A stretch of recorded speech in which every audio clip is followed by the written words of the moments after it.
So what is up guys, Killerkev today back with a brand new episode of 5 new console mods to hit the Bethesda.net website this week. This is going to be episode 285 within my series, but without further ado guys, let's just jump straight into the video. For our first spot within the video is going to be interior enhancer and effects, coming in at an incredibly low 1.1 megabytes of a download. This lightweight and simple effects features a HD dust effect, fine particles that have been modified, a smoke torch effect, dark interior and dungeons, and most protruding shadows in some different places, which is really nice to do with the lighting effects to do with certain objects around that particular area that you are currently in. This is really nice indeed. I do believe this is going to be somewhat of a collaboration of loads of other different things. You will require the mod Relighting Skyrim by the corresponding mod author. I've linked that down right next to this particular mod. Both together is incredibly low and definitely worth it. If you haven't got any lighting effects within the game, and a lot of people have sort of graphics, maybe some floral overhauls or something like that, then you're definitely going to need to pick up a lighting one. It will dramatically change your experience to do with the game. For the second spot within the video is going to be the AKrossbow, coming in at 3.5 megabytes of a download. This is going to be a port, I do believe, from the nexusmods.com. This weapon and the bolts can go down within the crafting legends under the steel smithing category. You obviously will need that to craft this one. There's a special bow that you can see on screen now. Once upon crafting that one, you can have buckets of fun. This is a really nice and unique crossbow to be added to the game. It's made with 2 bits of firewood and 4 steel ingots, and the bolts can be made with 2 steel ingots. It's beautiful, rustic and powerful looking weapon, not one that you sort of stumble across just randomly within the world. It's kind of very unique to that particular person. So if you are running around maybe killing vampires or just incredibly love crossbows, this is going to be a nice new item to add to that collection.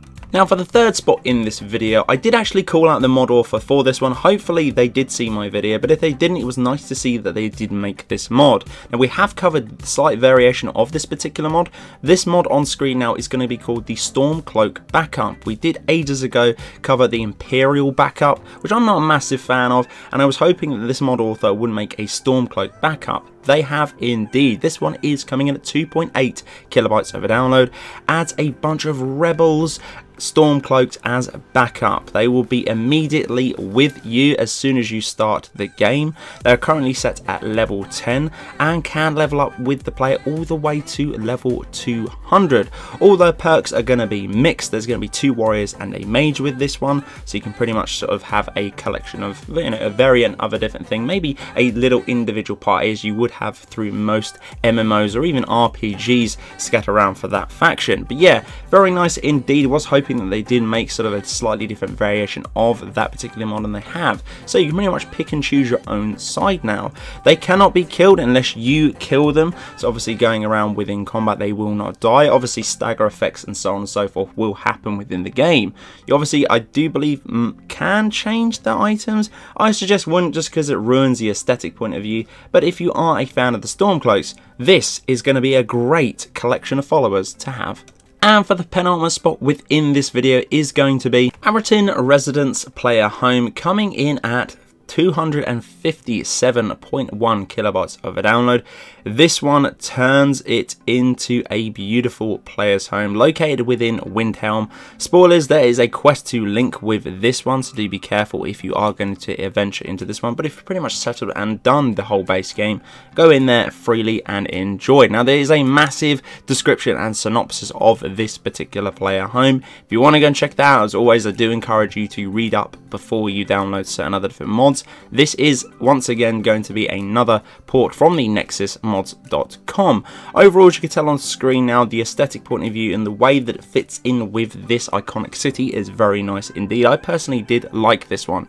You can enable before completing the quest, but do be warned on this one as it will crash or may due to leave corrupt saves. Who knows? But you have been fair warned through this video, through me, and also as well from the description of the mod author. And for the fifth and final spot within the video is going to be Majora's Mask. First and foremost, that this mod author does not own the mod assets to this particular mod. It is a port for the Xbox One users. All credit goes to the corresponding mod author over on the nexusmods.com. But the location of this mask is in the table on the Breeze Home within Whiterun. You can pick up and have fun with it. You can also customize it yourself and use it with other different races if you do see fit to. The mark uses the equip slot of 55, so you can wear it over other equipment except maybe some other mods. They also have craft sort of jewelry and upgradable on armor tables. You can also forge a light armor and a heavy armor variant of this particular mask, once again if you do see fit. 8.1 megabytes of a download. It's kind of fun and interesting. It is going to be the thumbnail taker, and for me it was very interesting indeed. Personally fits with an Argonian, absolutely ace. So guys, that's the end of this episode. Hopefully you guys did enjoy. This has been episode 285 within my series. Guys, if you're new around here and you haven't already, make sure to click that subscribe button. Right next to it as well, there is going to be a little bell icon. If you click that, you will get a notification for every single time I upload a bit of content to the channel. But until the next one guys, Killerkev here and Killerkev out.